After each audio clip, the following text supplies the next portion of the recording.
Hi guys, this is Lathyrus, and I'm here to talk to you about how to play Bard. For Bard's main rune page, we go for Guardian. The reason for this is because he gets Bard through his weak laning phase and scales well into the mid game, while his other items will make him tanky enough to make up for him being a ranged tank peel champion, often ending up being quite close to the threats. For the first rune in the tree, I go for Font of Life. The reason for this is that Bard procs it very easily off of orders when his meep starts slowing and off his Q and ult as well. For the second rune, I go Conditioning. The reason we take this rune over something like Bone Plating is that Guardian makes you safe enough early game, so getting a scaling rune that will help you stay healthy in the team fights makes more sense. For the last rune in the result tree, we go for Unflinching. It's a rune that is often ignored even though it gives insane stats. 10 to 30% tenacity and 10 to 30% slow duration reduction is insane. It helps against the hard engaged supports and bruisers that are in the game and makes it harder to pin you down. For the secondary rune tree, we go for Domination. The first rune I use here is Taste of Blood. Bard's weakest point in the game is level 2 to 5, and this rune helps him stay in lane for a bit longer, so he gets boots, which is arguably his biggest spike. For the last rune in Domination tree, we go for Relentless Hunter.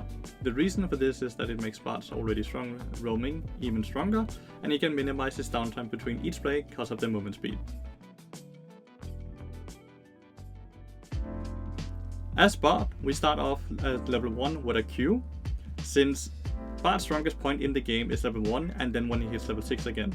So giving up on his combat ability level 1 means that his level 1, 2, 3, 4 and 5 will all be super weak. At level 2, depending on how well level 1 went, we are either gonna go E or W. I would often recommend going W here as it's a safer approach and it's easier for you to proc Guardian with having W up. Then we go into E, 2 points into Q, get ult, then we finish off the Q row, max out W, and then rest of points goes into E and ult.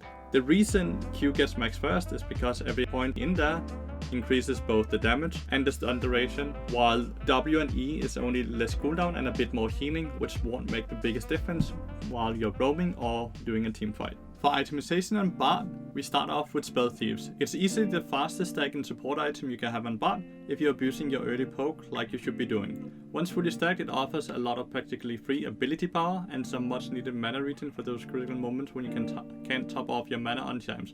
It even comes with some HP, which is super nice for adding a little thickness to Bard. The next item you go is tier 1 to tier 2 boots. You're either gonna pick plated steel cap boots or mercury threads. You're gonna decide between these boots depending on what team comp you're playing against. If you're playing against a physical damage heavy team that relies a lot on auto attacking, then plated steel caps will be better. But if you're playing against a team with a lot of mixed damage and a lot of CC, I would recommend going mercs. Secondary item is gonna be Locket. We're gonna prioritize getting components before finishing the item, meaning that you get Ruby Crystal, Cloth Armor, Magic Mantle before you even finish the Kindle Gem or Aegis. It gives more value, and the early 10 ability haste is not gonna make a big difference for Bard. When you finish off Locket, that's when you hit one of your biggest spikes. You now will feel super tanky as both Locket and Conditioning should be procced at the same time, and you have a lot of HP, armor and magic resist. Next item you build is gonna be Anathema's Chain. It's one of the newest items added into the game, and it's perfect for Bard. It's a cheap item that gives you 650 HP, 20 ability haste, and it lets you bind yourself to a different enemy champion, so that champion will reduce 30% damage to you and have 20% less tenacity. Do remember though that it does not reduce true damage, so don't link it to a champion like Camille or Kraken Slayer champions and similar stuff. I would recommend using it on the biggest threat, melee threat there is in the game, or if they only have one AD threat, only one AP threat, link it to that champion so it's easier for you to itemize. After Anathema's Chain, we're gonna build into a Frozen Heart or an Abyssal Mask, depending if the team is more physical damage heavy with auto attackers or if their team is more AP heavy.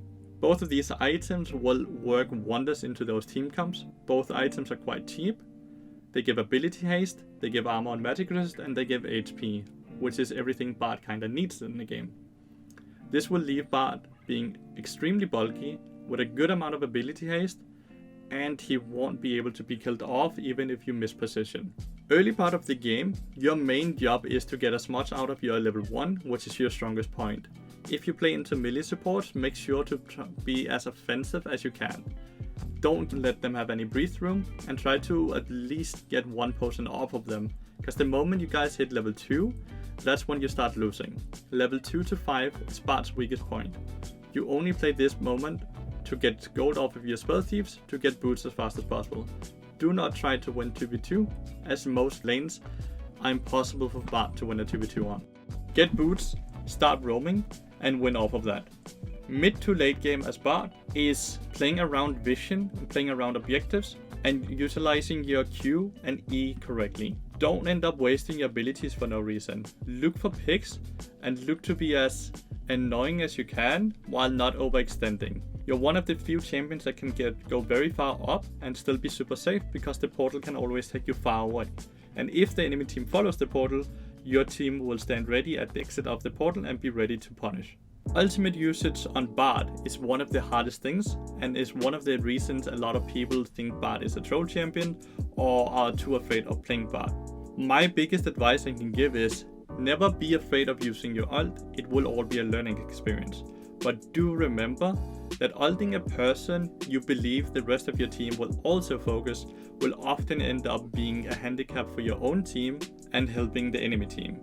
I would recommend using your ult either as an engage tool, or using your ult on their back line while you guys are dealing with front line, or using your ult on one of your teammates if they're being caught out as an hourglass effect to buy time for your team to react to the play. Do remember that Bard's ult have a travel speed, meaning that in most cases, if you can't see Bard on the same screen as the champion you're trying to ult, the enemy champion will very likely be able to just outrun the ult and never get hit by it. You will only hit long range ults if the person is already getting focused down, is stunned, is slowed, or is simply not watching their screen. So Bard is a champion that is very versatile. He's a champion that can basically build any item in the game and get ahead of it. He is very adaptive. One of the biggest strengths for Bard is his roaming capabilities.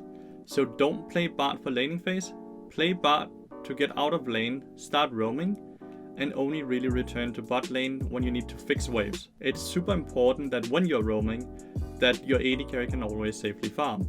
Meaning that if you can set up a slow push towards your own turret, that's the moment you can start roaming. Or if your AD carry is backing, or if enemy team is backing, or if enemy support is also roaming, then you don't have to match the 2v2. In a roam, Bard will be one of the strongest champions in the game and will often always win 3v3s, as his Q is quite honestly one of the best abilities if you're able to hit a double stun on it.